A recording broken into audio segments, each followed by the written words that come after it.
Iba yung ano nila, yung technology nila. Bahay nata-transfer eh. Oo, di ba? Yung gigibain mo, tapos na-transfer mo lang sa isa.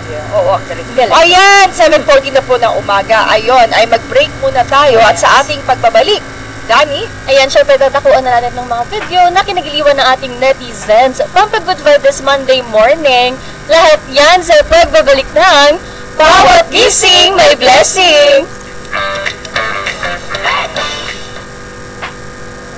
May nabasang nakakagalit, nakakainis, o nakakainit ng dugo. Teka muna, bago mag-react, siguruhin muna ang facts. Tanungin ang sarili kung totoo ba ang impormasyong natanggap. Kung hindi sigurado, hanapin ang source nito at tingnan kung sa reliable at credible na website o tao nang galing ang balita. Huwag laging nagpapadala sa emosyon dahil diyan tayo madalas nabibiktima ng maling impormasyon. Always be aware before you share. Isang paalala mula sa Diwan 12:06 AM.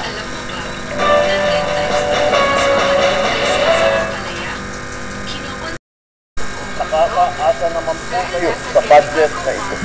Papagpatuloy at papalawigin pa natin ang ating serbisyo sa inyo alinsunod sa ating Philippine Development Plan ng 2023 to 2028. Titiyakin namin na mananatiling prioridad ang social services. Kasama na rin dyan ang edukasyon ayon sa mandato ng ating saligang batas.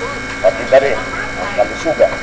Isikapin din po natin na ipagpatuloy at ipapatupad ang ating economic services kasama ang infrastruktura at agrikultura upang mapalakas pa ang ating ekonomiya at malabanan ang kahirapan na dulot ng pagtaas ng presyo ng bilihin at kalamitan.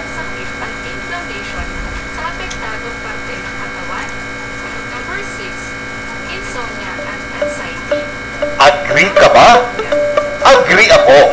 Tara, agree tayo!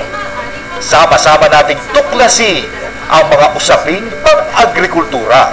Dito, ang agri ay masaya, makabuluhan, at puno ng aral.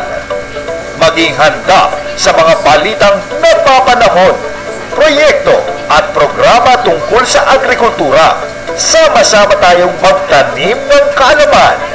Kasama si Den Macaranas tuwing Lunes hanggang Biyernes, alas 5 ng umaga. Dito lang sa radyo ng Bagong Pilipinas, di 12:06 AM, the future of AM radio. Kayo ay nakikinig sa Bawat Gising May Blessing. Good morning! Ayan, and we're back. Pero ang dami pala